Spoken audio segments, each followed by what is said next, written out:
Hi everyone, I'm Alice Cash. I'm the social media manager for Jubilance, and this is Kyana Miller. Hi Internet, what's up?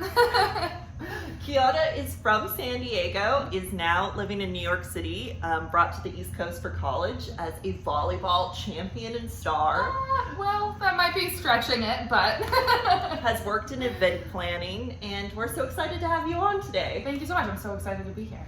Yeah. So I just want to start with some fun questions first. Yeah. Okay, what are your must-haves in your purse? Oh my gosh, okay. I'm really big on lip health, so I always have a chapstick, or a hydrating lipstick.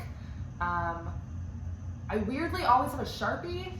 It came really in handy the other day. I was at a bar with friends and we were playing Truth or Dare Jenga, and we got a block that didn't have a dare on it. Oh my gosh! So I got to scribble one in. Truth or Dare Jenga. Yeah, it's Jenga, but you write things on them. And then you pull the one that you pull then is either a question or a dare. Oh my gosh, I want to play that. It's the best. That sounds so fun. Yeah, especially if you drink it. It's very great. That's awesome. Yeah. Oh, cool. What are you watching on TV right now? Okay, I know you already know the answer to this. My guilty pleasure, The Bachelor. The best obviously, show ever. The best. Oh my gosh. I took a couple of seasons off and I got reeled back in. Good. I mean, How listen, could you not with Hannah B? Did you watch her? I didn't watch Cold Oh my Season. god, I didn't watch but I Cold love Season. her. Yeah, she's pretty cute. Yeah. She's not my favorite in the first couple episodes of this season. I mean, I don't know, personal opinion. Oh, I was so into her. I was like, come back. We need you. That's fair. But yeah, I always watch Paradise, so I got reeled back in. I was like, okay, wait, I need to know what's going on for the next season. Perfect. So, yeah. Oh. Yes. And what is your favorite book for a plane or train? Ooh. Well, I have been not very good at reading lately. You've been busy. I've been busy. So I've been in the middle of the same book for a while now that I've been trying to finish.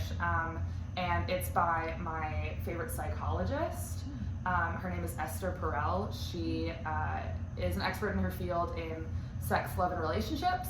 Cool. Yeah, and so she writes these really interesting books that are all about kind of the way that society has shaped how we are in relationships and what's expected from a relationship, and how some of those things don't necessarily work for everybody. And it's just a bunch of really interesting perspectives and case studies on different couples. Oh, that's awesome. Yeah. I'll have to pick that up. Yeah, I will give you the names. She has two of them. They're awesome. That's cool. We just started a book club actually with Jubilance, so very cool. It'll be really interesting to read. They're awesome. Yeah. Okay, talk to me about growing up in San Diego. Were you born there? I was born there. Okay. Yeah, I lived there until I was 17 and moved away for college. It's weird. I mean, it's so different than growing up anywhere else. Yeah. No, there's no winter, which Thank God. Please biggest go number away. one thing. But also just I think there's a lot of different expectations that you grew up with in San Diego. Everyone is so much more relaxed, and I feel like people take their time more with their lives and the steps they're going through in life. And I see that even with people I know now that still live there. There's just not as much of a rush in comparison to New York, where you have to be busy all the time, and you have to be always getting promoted or taking that next step, or doing 1,000 things at once. You can kind of just focus on one thing at a time and ride it out. Oh man, I missed that. It's just home for Christmas. Oh wow. And it's always just nice to be able to breathe again, relax. Wow. Yeah. Oh. And what is your favorite part about San Diego when you go home? I mean, where do you have to hit up? Okay. So number one is Taco Surf in PV. Oh. Tiny little taco place, surfboards all on the ceiling. Best tacos in the city, hands down. That's cool. Yeah, most of my places revolve around food. It's very important. Very important. There's also I don't know if you've been. There's this little pokey place called Good Time Pokey, and it's attached to a tiki bar restaurant called. It's in the grass skirt. Yes, I have been there. It's great. And they have the table in the grass skirt that's literally like a tiki head. Yes. Yeah. My mom said we were going to a poke bar, and I was like, what is happening? And it's kind of speakeasy. Yes, You have and to then like you- walk then through we the walk cookie place, through. fridge. It was great. Yeah. Yeah. So always go there. And then, you know, other than that, it's more about just trying to see people. I still have a couple friends that live in LA that usually there's one or two that try to come down. I play volleyball with my mom's friends, so that's always a good time. And Yeah. Can you talk about your volleyball life? You played volleyball like since you were little, and your dad coaches. And Yeah. Can you talk about that? Yeah, absolutely. It was definitely something I resisted for a really long time. Actually, both of my parents play. It's how I they didn't know met. Your mom did too. It's how they met. Is at a volleyball Really? tournament. Yeah. That's so sweet. So like at the end of the day, I didn't have a choice. Yeah, that's true. But I played a bunch of other sports growing up, and my parents never really wanted to push it on me. They wanted it to be something I chose for myself, and I started playing competitively when I was 9. And at that time, I mean, volleyball's been growing and evolving so much. Like even then, it wasn't what it is now. And so I was 9 playing on a 12s team. Wow. Yeah. So like that was just weird in its own right, and just like never stopped after that. And I always knew that I wanted to play in college.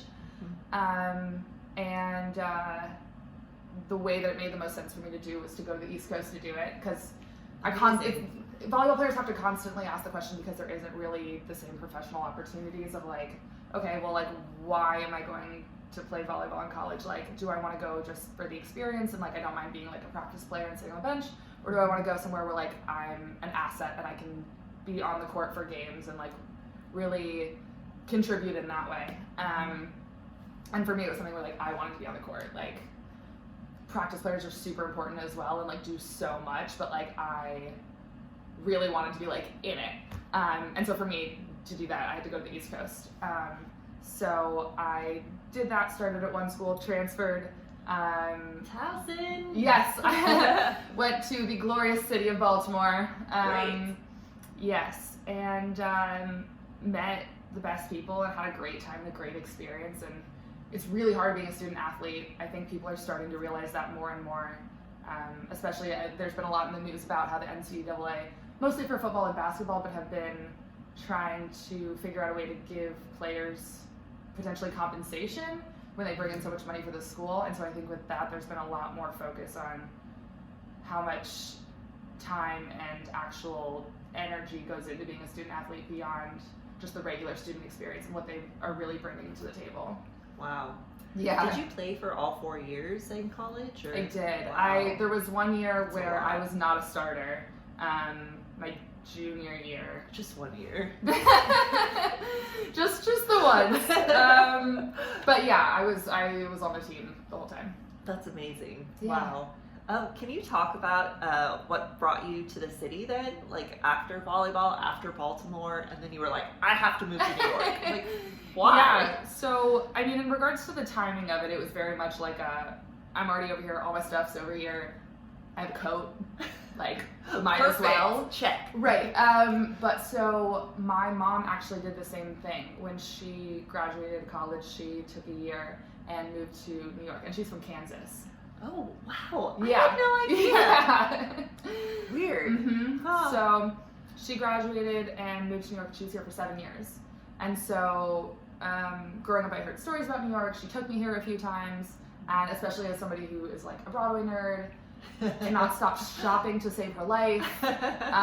This is kind of the place to be. Mm-hmm. So I just kind of said screw it and moved. That's awesome. Yeah. And what are your favorite places to go here in New York?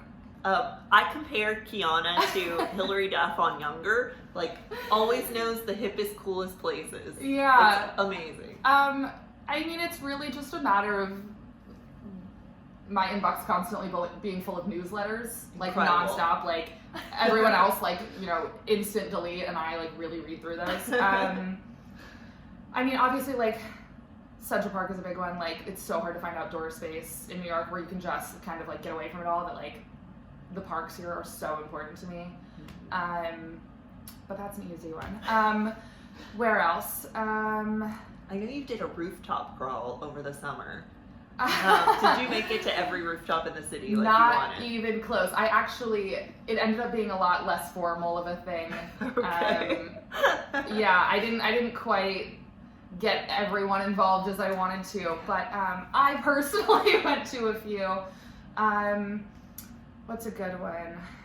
I mean, Refinery Rooftop is a classic in Midtown. It's really great. I'm a big fan of Cloud M on Bowery. Huh. I forget what the name of the hotel is that it's on, but it's this gorgeous indoor-outdoor space.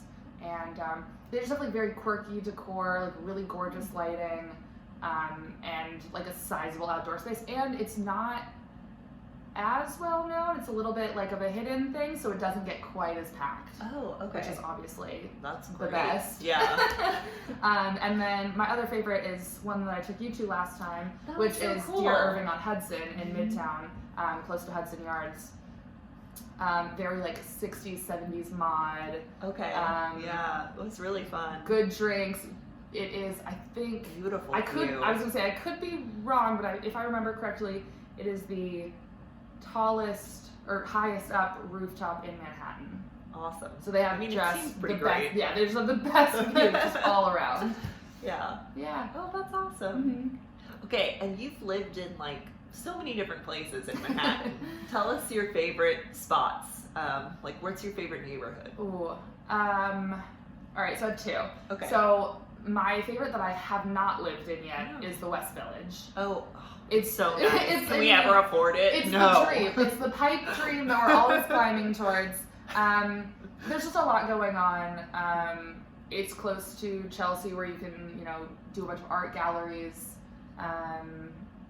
You know, I really like Riverfront on the west side.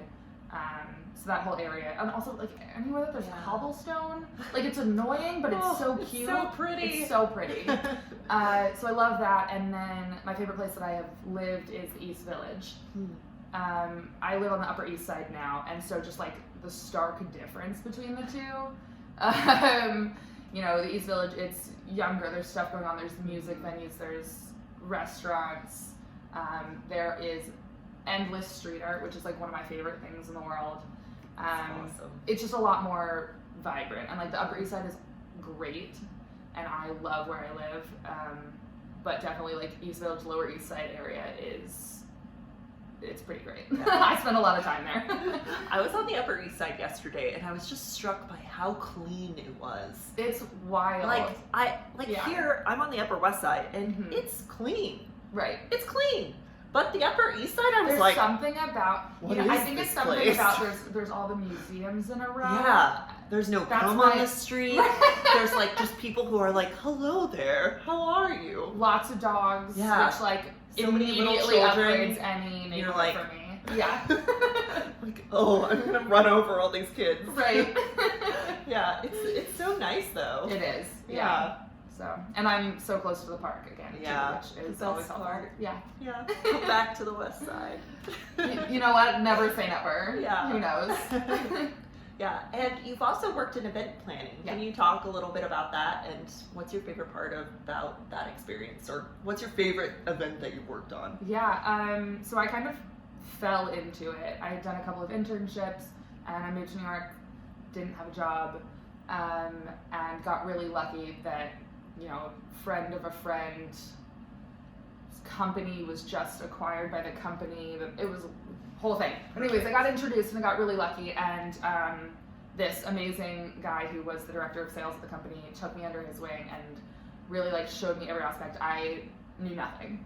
I was truly going in blind.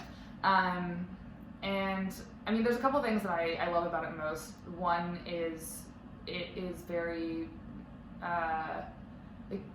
client facing. You're working with people all the time, trying to figure out, you know, if they're saying what they mean, and if not, what they actually mean. Oh. Whether that's about decor or budgets or whatever, and just kind of like really having that constant interaction. And the other thing that's really great is just like having an idea and a concept and getting to see that happen. I worked in creative, so I wasn't the one operating it. I wasn't on site at events usually. But, you know, still even just seeing the pictures or a video from it and getting to see like something that started out as like this little seed of like, well, how do you feel about this?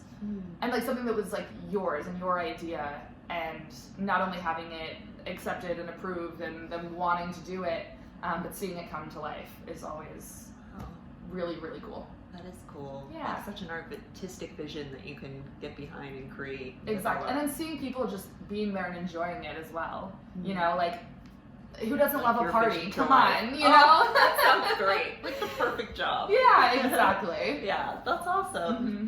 Great.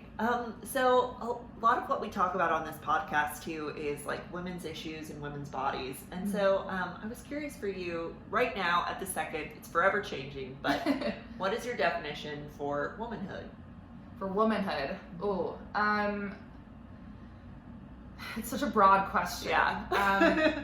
Because however you want to answer. Yeah, I mean it's interesting because we're like at an interesting period in history where just the idea of who identifies as a woman just in and of itself has expanded, and the acceptance of that. And so I think, you know, in regards to defining womanhood, it's just kind of like, I'm gonna quote my favorite here, Lizzo, and if you feel like a girl, then you're real like a girl. That's it. To me, you know, nobody is inside each other's heads. Nobody knows exactly what the other one is going through, and the female experience is so broad and diverse that I think it's really just about, as women, accepting each other and being there for each other, and especially like as white women, like we have so many privileges that women of color, trans women don't have still, and I think a huge part of our responsibility is just acknowledging that and taking that and doing things with it to, you know, bring these other women up, and so that we're all on a level playing field. Yeah, that's great. Thank you. Yeah. And then a kind of a follow-up question is, if you met a woman on the street and you just had like one piece of advice, what would it be? Oh man. I mean, honestly, just it's so hard to do, and it's taken me so long to figure out myself. But just like, love yourself. Like, don't care about what anybody else says. And I like really struggled with it. Like, even just like with little things. Like, I love to like change my appearance all the time. Like, I have tattoos, I have piercings, but like those are the things that make me feel like me, and like not caring if somebody thinks that you know, puts me in this box, when in reality there are no boxes. That's great. Yeah. Yeah, thank you, Kyana. Of course. Do you have anything else you want to add to our listeners? No, And viewers? not at all. Yeah, just, you know, enjoy life. I don't know. That's great. Yeah, thank you so much for being on today. Of course, this was so much fun. Yay! Thank you. Of course.